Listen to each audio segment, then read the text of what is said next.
Today on Triad Persepctives, university students are back into their books after the holidays and initial help is right here for them. Find out about the trail they had to take to get to A&T and hear about a program of distinction waiting for them. All that today on Triad Persepctives.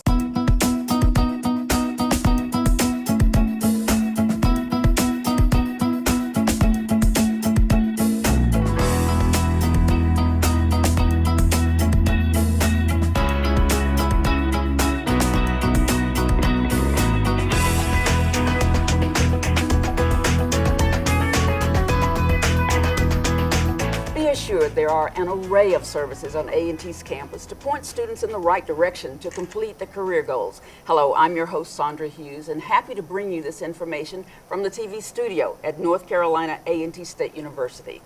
The Registrar's office has to be one of the keys to a student's success. My guest today is the Administrative Support Associate, so meet Malia Brown. Nice to have you with us. Thanks for coming over. Thank you so much. Good. You know, I hear people talk about admissions and registrar and all that. What's the difference? The Registrar's office is pretty much the heartbeat of the university for students. We help students when they register for classes, when they first come in to the university, and we also process their graduation and commencement.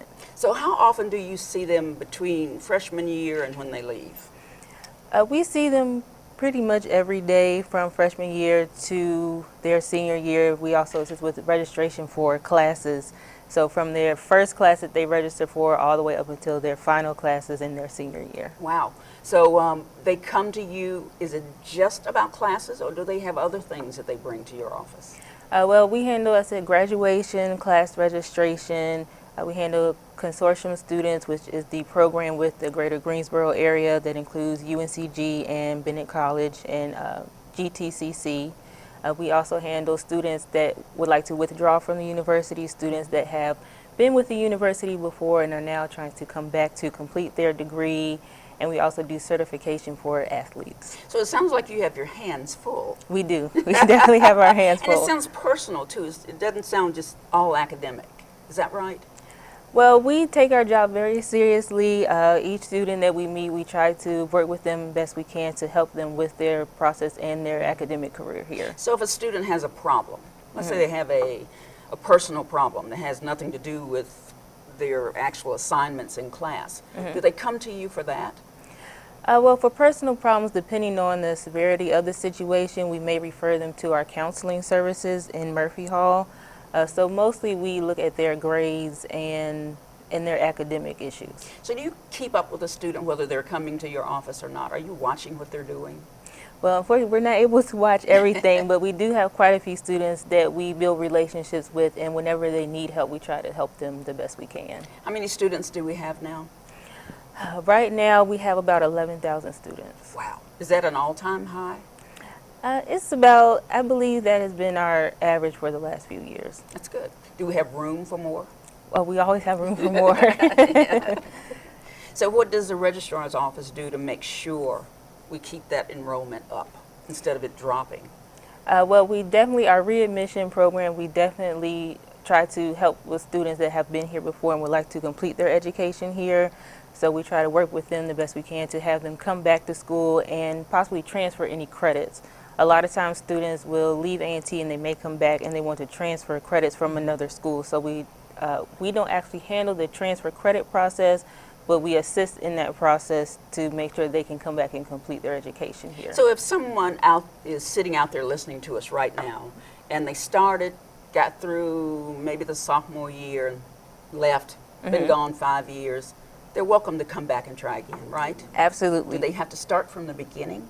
No, they do not have to start from the beginning. That's the good thing about transfer credits. And also we have a forgiveness policy that depending on what year they were here before, it could be 3 or 5 years, where they can do their grade forgiveness, which will exclude certain grades up to a certain amount of time to help them get back on track. One thing that I get excited about as I walk about campus is to see older Americans coming back to school. You know, someone who's been out in the workforce, has a family and the whole thing. Do you have a lot of those? We do. We have a lot of non-traditional students that are coming back to complete their education. So it's not unusual to have someone come back after all that time. Right.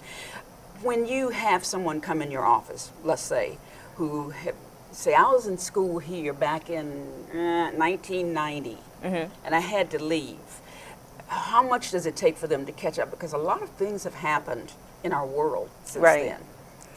From that time period, it depends on their major in their department. A lot of times the department may say there are certain classes they have to take over at this point, based on their career goals and based on their academic program, just to be up to date on information. A lot of times an academic department will also go ahead and take what credits were here or if there are any new credits that they want to transfer. So that part we kind of leave up to the academic department because they're the most up to date with the current courses that they need. See, I was in school here, I won't tell you how many years ago, but you probably weren't born then. and I notice now the classes that I see students taking and the ones that I attend are so different from when I was in school. Is that all because of technology and the way our world is changing? I believe most of it is, especially in the School of Technology, School of Business, College of Engineering, nursing. Everybody has to stay current. So I think with each school and college that we have here, it's a lot to stay current now. But we're doing the best to keep up to date. All right, I want you to give us a statement for people who are listening now to not be afraid to come back. I would say definitely do not be afraid to come back. It's always an important part in someone's career to complete their education and get their degree, whether it's an undergraduate degree or even to come back for their master's or doctoral degree. So we're the largest amount of students. What department? I would say right now, I believe our largest is with the College of Engineering. Wow. And so do you know how many are in that department? You said about 11,000 on campus. Right. Do you know how big that department is? Unfortunately, I'm not sure about how big offhand, but I know that is our major area of research from undergraduate up through doctoral. I know when I was a younger human being, my daddy talked about A&T's Agriculture and Technical State University, and I'm thinking, do I want to be a farmer or do I want to be an engineer? But that's not what it's about, right? Right, that's not what it's about. Engineering, we have a broad range of programs for engineering, and also agriculture. A lot of people think, farmer, and we Yes. do have A&T's farm. However, they are very current with their information and farming techniques also. So it's not just being out, in the dirt and hay with the animals. It's actually a lot of research as far as food and Like the food peanut safety. project. Yes, exactly, the peanut project. So when people come here and try to decide, who helps them determine what degree they might want to pursue? Well, usually they're assigned an academic advisor within their department. I know in the admissions office, they'll admit them according to what major they would like, and they can go through their academic department for their academic advisor. A lot of times we also try to assist students in the office to try to guide them to which department or which career they may be interested in. I know I assist with graduation processing, so when it comes to their senior year, if they need a little bit more information, I talk to students about that so they can help stay on track with their graduation. Anything brand new in the registrar's office that we need to know about or that would help us? Well, right now, not anything too brand new. We just finished registration with the spring semester, so classes just started last session, and we are now working on graduation. Already? Already. We're finishing fall graduation for those who graduated in the fall, and then we'll immediately go into spring graduation.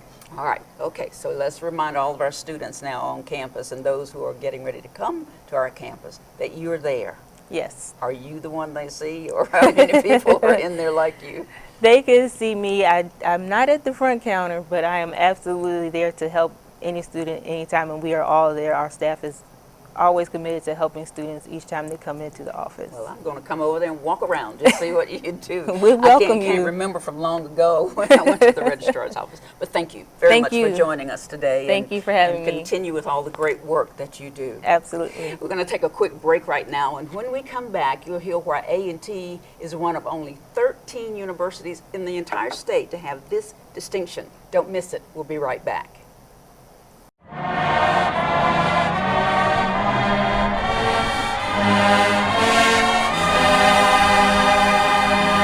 This is the North Carolina A&T State University Historical Minute. I'm Marilyn Parker. The Dudley Memorial Building houses more stone applications than any other building on A&T's campus. A sweep of 15 stones guide visitors to the main entrance. Built in 1893, the original facility contained a library, an auditorium, and administrative offices. In 1930, a fire led to a reconstruction, and the facility was renamed after A&T's second president, James B. Dudley. Today, the building is home to the Maddie Reed African Heritage and H.C. Taylor Art Galleries, music classrooms, and laboratories. The Dudley Memorial Building is located on the east side of campus, directly behind the statue of the A&T 4 and right across from Dudley Road.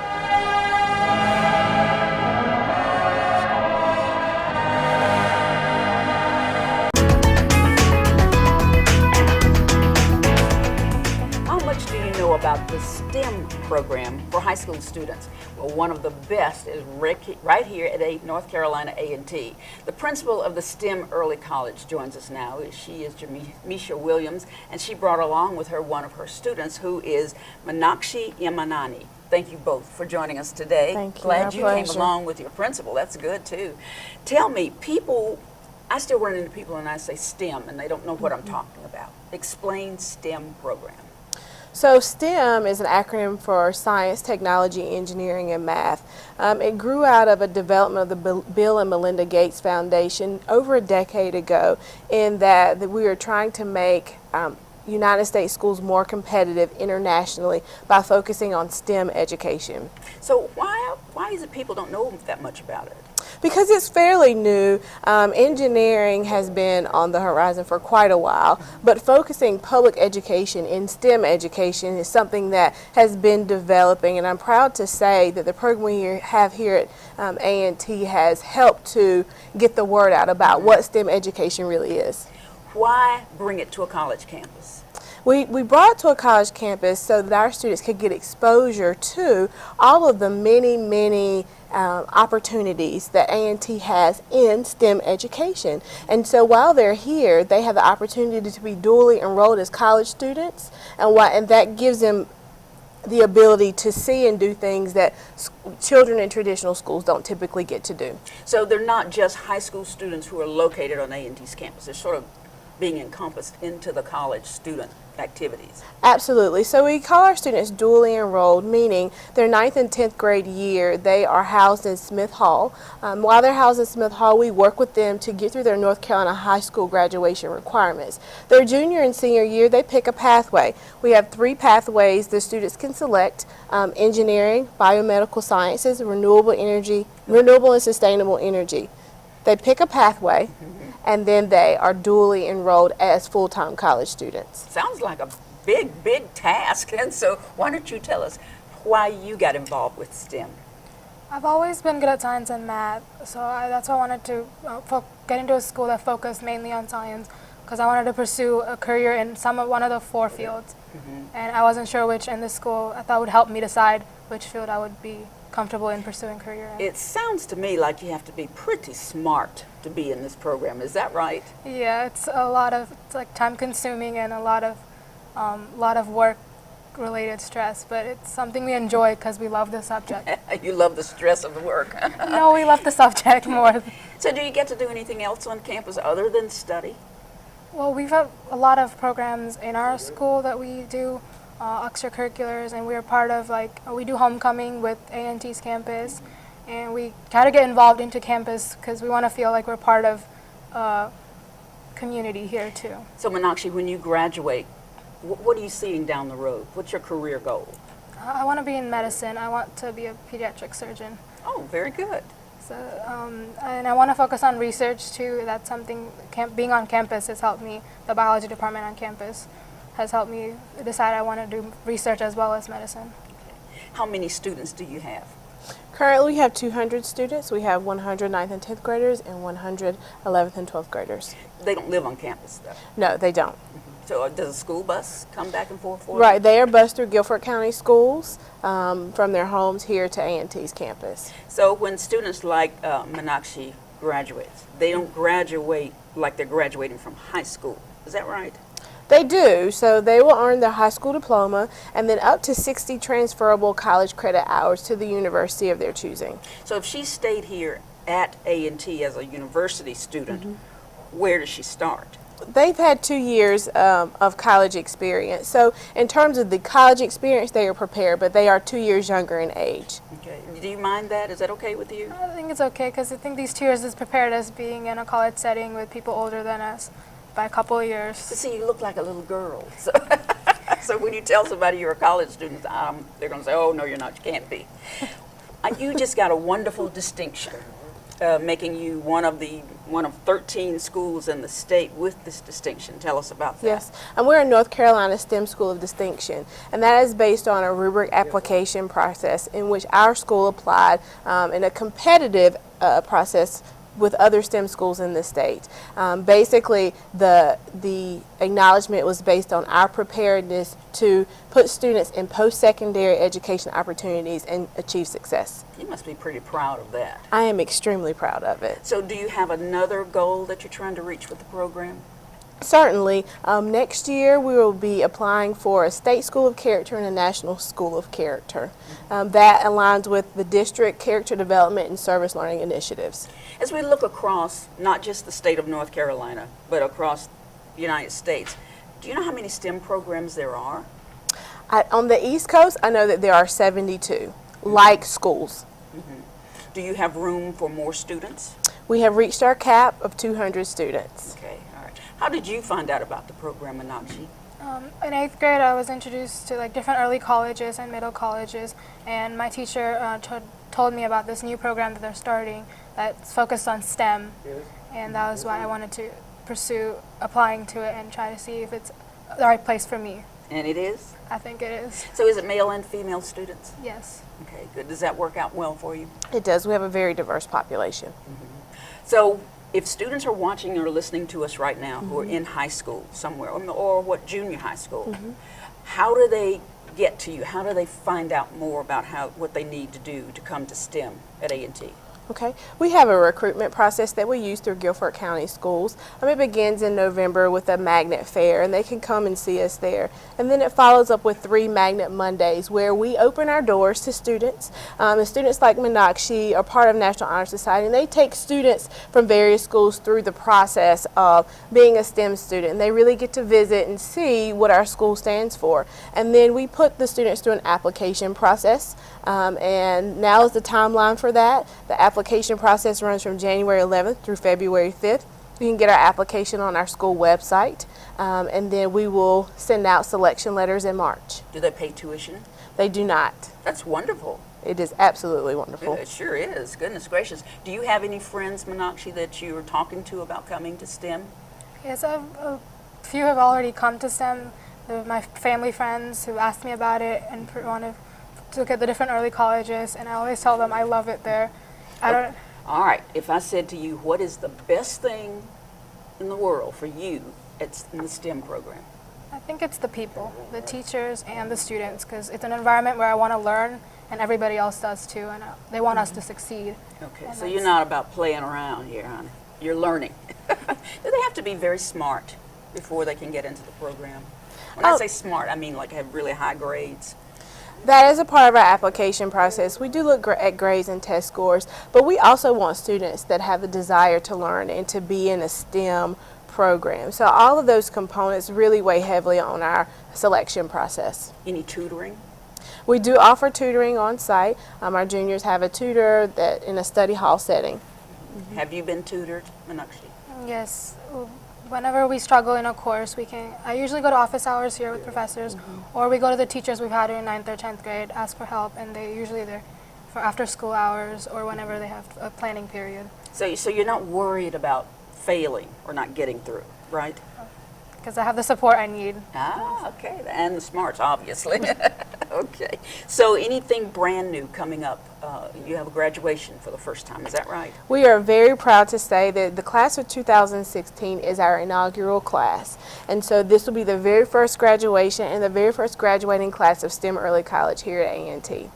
You have to be proud of that. Extremely. We are very, very excited about this. And as you look down the road, what would you like to see happen for STEM that maybe hasn't happened yet? I believe that our students have many, many opportunities here at A&T, but as we continue to grow our partnerships, I do see opportunity for additional mentorships for our male and female students. Oh, good. I hope people will visit, call you, and come and see what it's all about. Please, we would love that. It was delightful talking to you both, and you know, I know you're running a big program. I know you must be very smart, so we need a lot more like you. Thank you both for joining us and being here on A&T's campus. That all sounds pretty great, but what do Triad High School students need to do, and where do they start to get to where these folks are? After this short break, we'll let you know. Stay with us.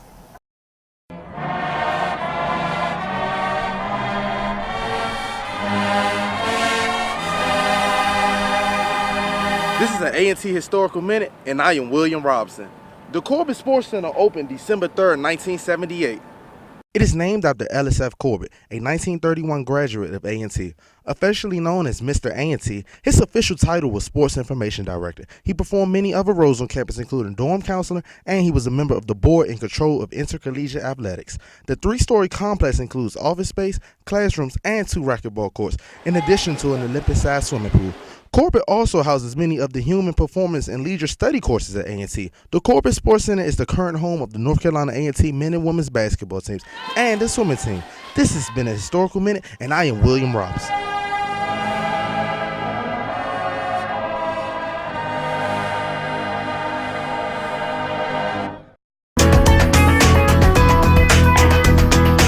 Welcome back to Triad Perspectives. So, a student hits the high school campus with big dreams of their future, but where do they start? My next guests are here with the answers you may have been looking for. From Page High School in Greensboro, we welcome LaTanya Harrison-Shoffner, who is the junior counselor, and one of her students, Kiara Reed. Nice to have you both join us today. Nice to be here. And you know, I guess students, I'll hold on a minute there, Ms. Shoffner. Students start school, high school, do they always know what they want to be or do? No, not really. I did, but there are students that they're just now figuring out what they really want to be, and we're juniors. Okay, already. So you don't get to see them until what, about the second or third year? Well, actually, we do something unique at Page. We follow our students. So I've been with Kiara since her 9th grade year. Very good. Going into classrooms with her, doing registration with her. So I really get an opportunity to kind of know my students and where they want to be when they graduate and how I can help support their goals and dreams. So the title junior counselor, what's that have to do with a 9th grader? Well, when she was in 9th grade, I was the freshman counselor. Oh, and no, when she was in 10th grade, I was the sophomore counselor. And so now I'm the current junior counselor, but next year I will be her senior counselor. So we get to follow each other. Yes, Does it work like that all the time? It works like that at Page. There are some schools that will split students by their last name. Some schools do grade levels, but I like the idea of getting to know my students because that way I can support them in their transition goals. So, Kiara, she becomes your friend almost. She does. So she really does. How often do you turn to her for information and advice? I go to her quite often, especially last year. I went through a personal problem issue. I lost someone, and I started going to her, and she just helped me through it a lot, and I still go see her a lot.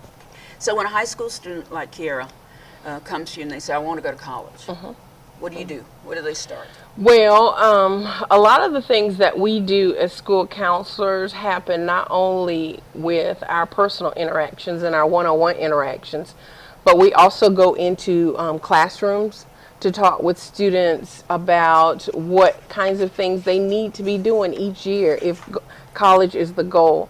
What I tell my students is college doesn't start senior year. College goals start freshman year. And so we go in 9th grade and we talk about what kinds of things they need to be doing in that year to make sure that if college is the goal, they can be successful. One of the things that kids need to know leaving middle school, in fact, is the grades that they have in 9th, 10th, and 11th grade are the grades that will stand for them when they get ready to apply to that college or that university. So you want to make sure that you're taking the kind of classes that will challenge you and that will meet those standards that that college or that university is looking for. So where do you stand right now, Kiera? What have you done and what more do you need to do? I take honors classes. I'm extracurricular. I need to earn the rest of my credits, I guess. I mean, are you on schedule with everything? Yes, ma'am. What's next for you? What do you College mean? visits. maybe. Yeah, college visits. I visited UNCG last year on Sophomore Opportunity Day. We were just talking about that. We need to visit WSSU and more colleges. Have you visited A&T? My dad went here and he showed me around, but I haven't visited with a tour guide. Yeah, get with a student. Okay. Get with a student and find out the real deal. So to Yes, speak. ma'am. Yes. So what are your dreams for your future? To go to college for arts, but I want to be a professional singer and actress. Very good. Yes, ma'am. All right. I think that'll work out just fine. Is she where you need for her to be at this point? She is. Kiera is very good at coming to touch base with me. I also encourage students once they come to the high school is to really build a relationship with someone on campus. Of course, my role as counselor is to be that person that they can have as a resource. But if it's not me, then they need to have somebody on campus, an adult somebody, who can kind of gear them and make sure that they're headed in the right direction. Of course, each year I meet with students individually and we talk about what their goals are and where they are with graduation requirements. In freshman year, we just talk about what the graduation requirements are, but we also tell them what college entrance requirements are. A lot of the high school graduation requirements are very close to college entrance requirements, but they're not exactly the same. And those are the kinds of things that kids need to know while they're moving through high school. We also have parent meetings because we know that parents are also a support to their students as they move through high school. So we try to make sure that everybody has as much information as possible. And of course, there are always new things coming through. So are you happy with what you see counselors doing with high school students now? Would you like to see them do something else? I love what I do. I have a passion for it. My favorite part of my job is interacting with students. We also have to make sure that our I's are dotted and our T's are crossed with the paperwork kinds of things. And that's why we are charged with intimately trying to get to know each student, because each student has different goals, different dreams, and different aspirations. So it's our job to try to help make sure that when they leave us, that door is open to that next opportunity. Well, Kiera, I know I'm going to see you on stage somewhere someday. And you will. That's great, and ma'am. I congratulate you. And I Thank thank you. you so much for telling us about this, and thank you for being with these students through their journeys. Thank you both for coming today Thank and you. sharing with us. Thank you so much. Well, that's a lot of information we gave you today, and I hope you got it all down. If not, these people are in their offices ready to help you and give you advice. That concludes this segment of Triad Perspectives. You can watch us each Monday at 5:30 on Time Warner Cable Channel 69. You can also connect with us on social media. You can like us on Facebook at Triad Perspectives. You can also find us on Twitter and Instagram at TriadP_MCATJOMC. Watch us on YouTube by searching NC Aggie TV.